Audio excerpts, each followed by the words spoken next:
What's going on, reefers? Blaine here. In today's video, we've been getting a lot of comments and questions lately about what we feed at Top Shelf Aquatics. Today, we're gonna link up with the farm and the retail store and see what we use here at TSA to bring you the best in quality fish and aquacultured corals. Who's hungry?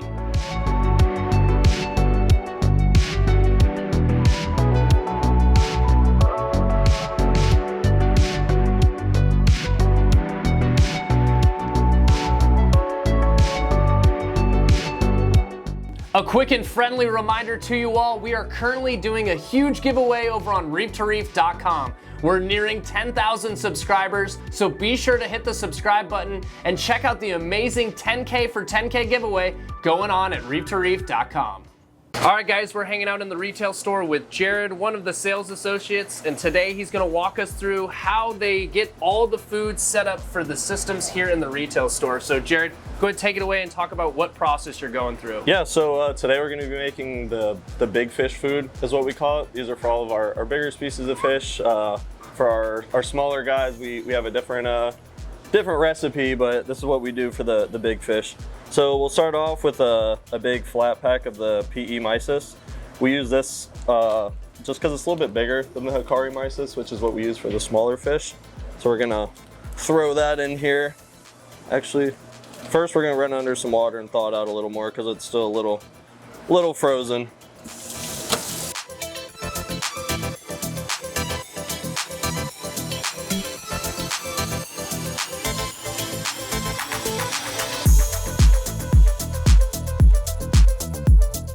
So Jared, what's the purpose of rinsing out the mysis here? We just found that sometimes with the PE, there's a little bit of like extra, it's like a grease kind of that comes out of it. So we just try to rinse as much out of that as possible. Just, you know, keep it from getting the water too cloudy and gross.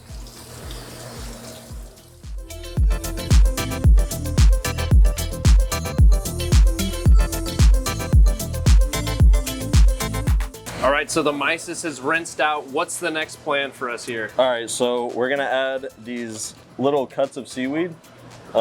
This is all hand cut. We just take the big sheets, chop it down into smaller pieces, just because we have a lot of bigger tanks. So we gotta make sure that they're getting their veggies. All right, up next we're gonna add 4 dropperfuls of amino omega.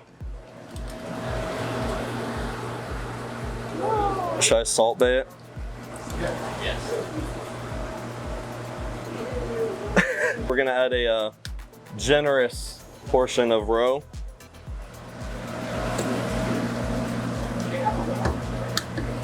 And then we're gonna do the same thing with some arthropods,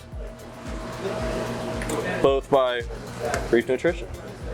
And then finally, to finish it off, we're just gonna add a little bit of garlic guard, just for those fish that can be a little bit pickier eaters. Try to entice them to go after it a little bit more.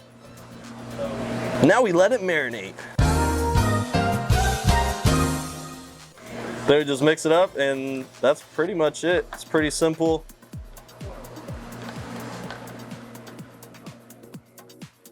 So Jared, obviously we have a mix of different foods that we're putting in. There's a lot of different fish here at Top Shelf Aquatics, so Absolutely. we have to be able to feed all the different mouths here. Is that the importance of kind of mixing up and making our own food? Exactly. Whenever we mix a bunch of different things like this together, it gives a lot of opportunity for your bigger fish, your smaller fish, to be able to have a chance to get at something.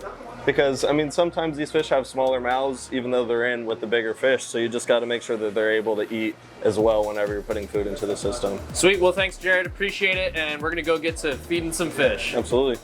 All right, reefers, we are now in the retail store with Colson again. Colson, good to see you. Good to see you. Thanks again for having me over in the retail store today. As we talked about in the intro, we're going to talk about all the things we feed at Top Shelf Aquatics.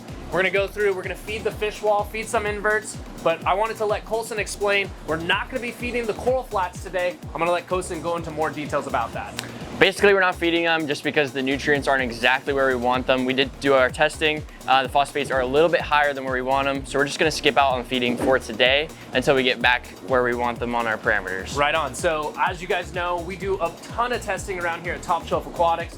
So for our phosphates, we're just a little high. So we're gonna go ahead and skip out on that feeding. So we're not gonna be feeding the coral flats today. but we'll go ahead and head over to the fish wall with Colson. Let's feed some really cool fish. Yes, sir.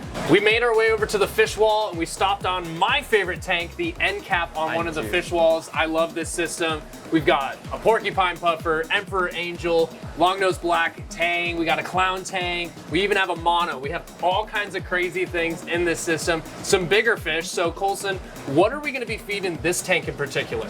This tank in particular, we're gonna feed the mix of food that you saw Jared make earlier. And then we're also gonna be feeding some more for the bigger fish, like some frozen silver sides, this monster mix with like squid and all that as well. That'll be good for our puffer here, a little porcupine. And then also that Miniatus back there will devour some food. It's gonna be pretty fun. For sure. You ready? So a lot of big fish. The Miniatus will definitely be a fun one to see. Let's go ahead and let you get in here and start feeding these fish and show what you got. Sounds good. Go ahead and toss in a decent sized scoop. Get those fish going.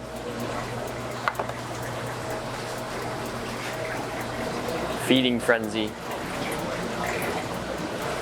All right, now we have a little frozen silver side. Well, it's de-thawed now, but the puffer's the fun part to feed. Oh my gosh, that was so cool. I gotta get the puffer some food. Come here. Oh my gosh, he's so cute. Nom nom nom.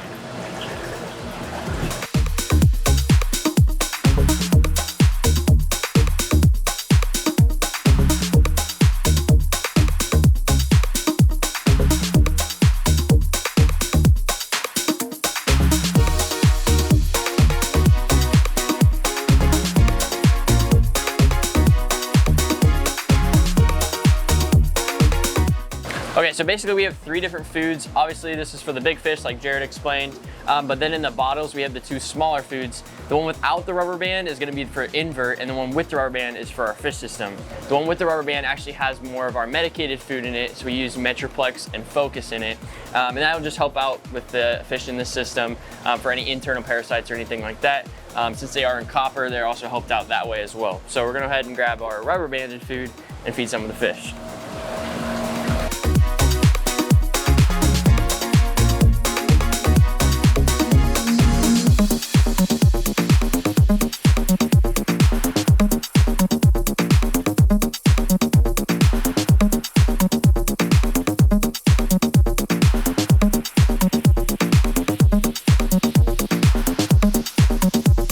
We just looked over in the invert wall. Colson's saying this octopus is looking hungry. Colson, Yeah, he is. What are we gonna do for the octopus and what are we gonna feed him? For the octopus, we're gonna feed him more like ghost shrimp. He likes live foods. I haven't really tried frozen with him yet.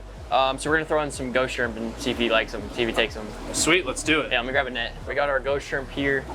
Probably should explain why he's in a hamster ball. The reason is octopus can actually fit through anything their beak is the size of, so they can shrink down and just squeeze through. Honestly, if he really wanted to, he might be able to fit through the hamster ball, but so far he hasn't, knock on wood. But if we just kept him like that, he'd probably lift up the lid and just leave. So we keep him in this little hamster ball here. Now he can already tell that I have ghost shrimp in the water with him. You can see him going kind of toward it. I'm gonna open up the hamster ball and then just throw some food in. I might need to grab somebody to help me out with that. Colson just mentioned he needed someone to help him out. I thought I'd step in, get my hands wet. We're gonna get this octopus fed. So Colson's gonna pop open the hamster bowl and then I'm gonna dump in the ghost shrimp and then we're gonna check out this thing eating. Sounds good. You ready? Go, go, go. Ah, he's grabbing onto me.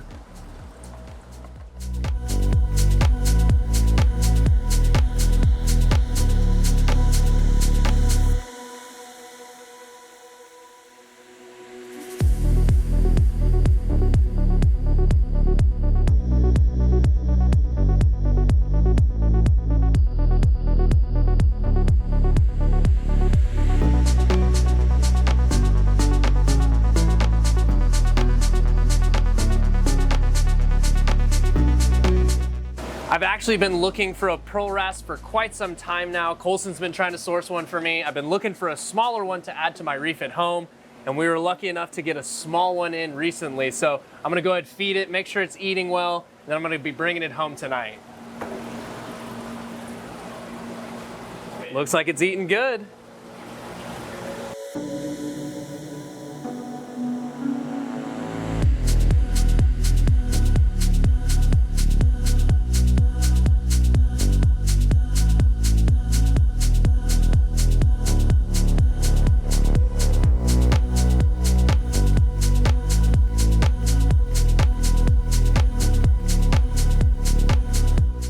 time to feed the shark and the stingray. Probably one of the most fun things to feed here, especially the stingray. This is a California stingray, so we're just gonna feed him a little silver side here. We'll see if the shark or the stingray gets it first. There he goes, right off my hand. Now it's time to feed the shark, because obviously he looks jealous. Come here, buddy. Nope, nope. Oh, there he goes, he got it.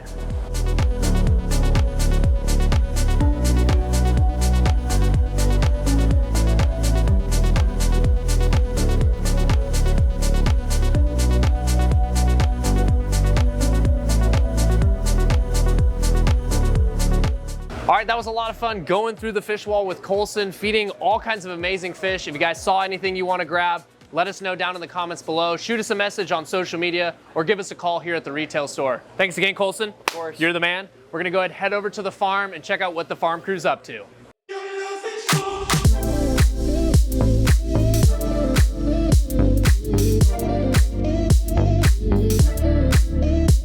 All right, we are back over here with Evan from the farm, one of the farm associates. You guys met him previously in the day in the life video. He did a lot of the testing. Today they just finished up their PM testing, correct? Yeah. So they're done with their PM testing, and now is the time they start looking through and figuring out what systems are gonna be fed. Evan, you were talking about it with me earlier. You know, we've said that a lot of these foods are kind of tools that we use here at Top Shelf. Can you explain that a little bit more for everyone? So it's really just a matter of whenever our nutrients are a little low, we feed a little more. If they're getting a little high, we will, bring that feeding back, whether it's, for example, if our phosphates are a little bit high, we don't quite want to use GFO, we will go ahead and throw a little bit of Benepets in. Say once we start reaching towards our danger zone of about 0.03 and below, we'll go ahead and use a more like phosphate dense food, something like reefroids. But within that middle ground, we do have our own staple food that we use here as well. For sure, and I'm sure you guys have seen some videos on our other social media platforms. We feed insane amounts in these tanks, right? I mean, it's kind of crazy. When we pour in the food, it's insane the amount we pour in. But this is something, a tool you guys can take to your tanks at home.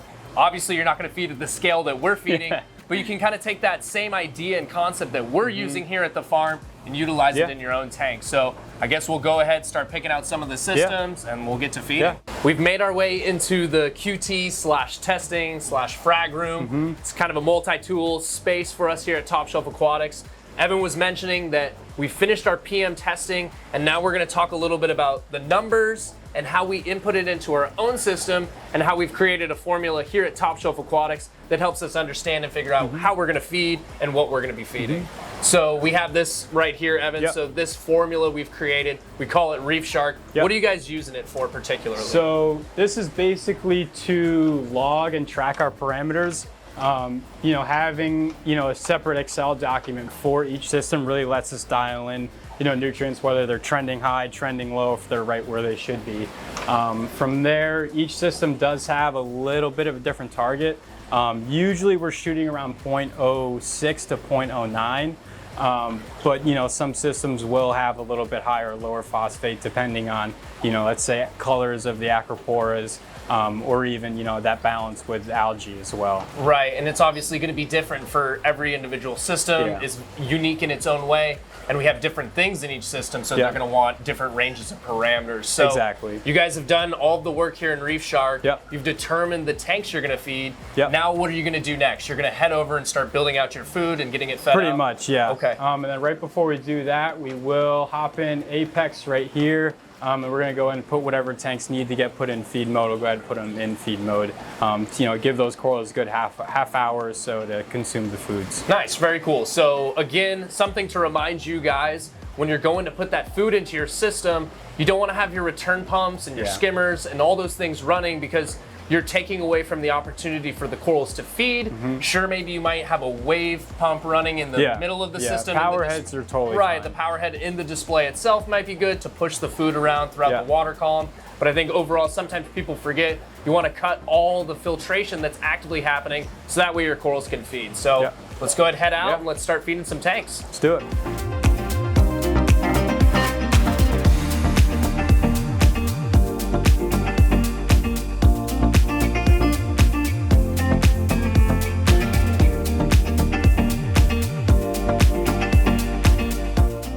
when you're feeding these tanks, are you Yeah. just doing a general amount, or do you have a specific amount you're actually going to be adding? So there are specific amounts, but it's just, ratioed towards system volume. So the bigger systems are going to get more food, smaller systems a little less. If we really want to sway the nutrients in one way or the other, we'll do, a little more than that, a little less than that. But for the most part, they all get about the same amount of food relative to system volume.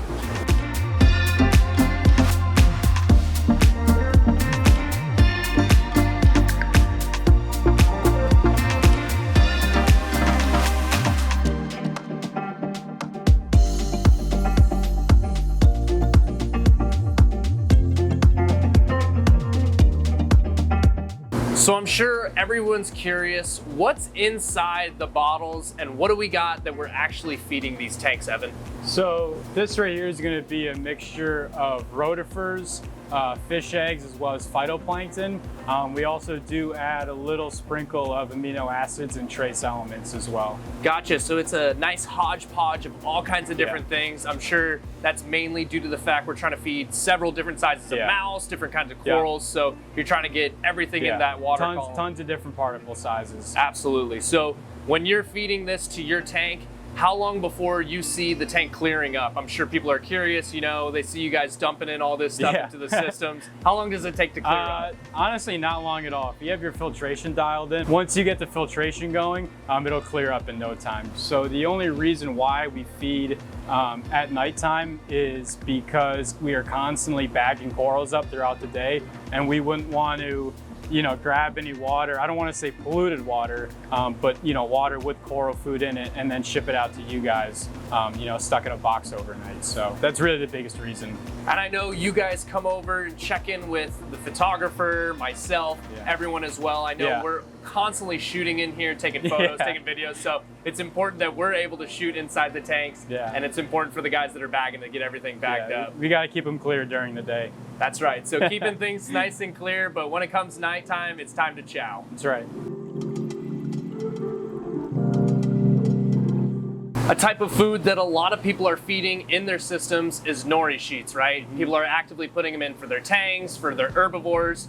How are we utilizing nori sheets here in the farm?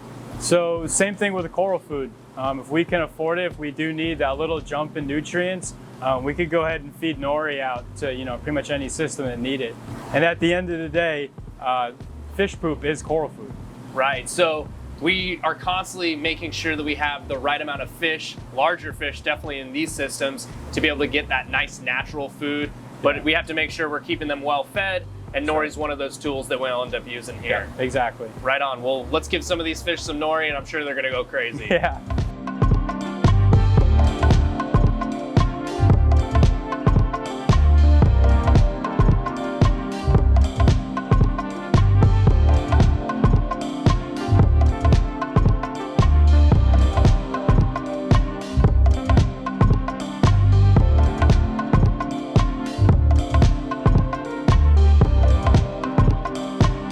We've made our way over to the farm. We've ran into Tim again. Tim's gonna start talking to us a little bit about feeding the fish in the farm and also what he's doing right now.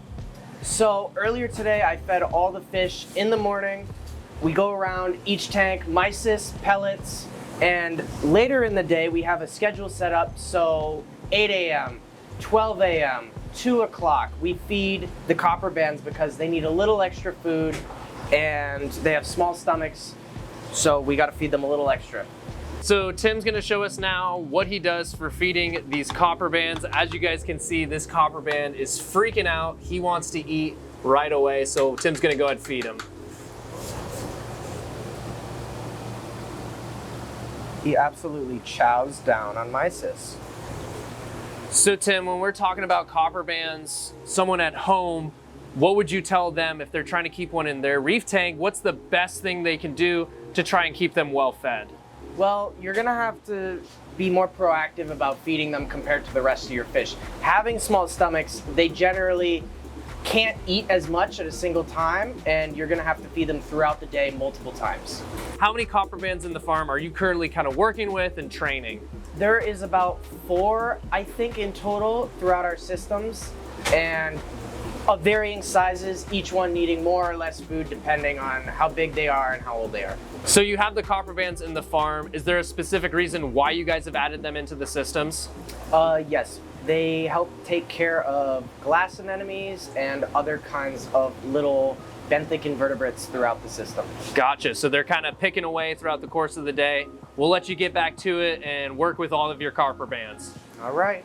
In conclusion, there are a lot of mouths to feed over here at Top Shelf Aquatics. I want to give a big shout out to every individual that helped me out with today's video, whether it was in the retail store or in the farm facility. It was a lot of fun being able to showcase what we do here at Top Shelf Aquatics to bring you all the best in quality in all of our inventory. If you guys are looking to pick up any new frags or any new fish, head over to our website now and check out all the things we have available. Until next time, be sure to like, subscribe, and hit the bell notification so you don't miss out on any future uploads.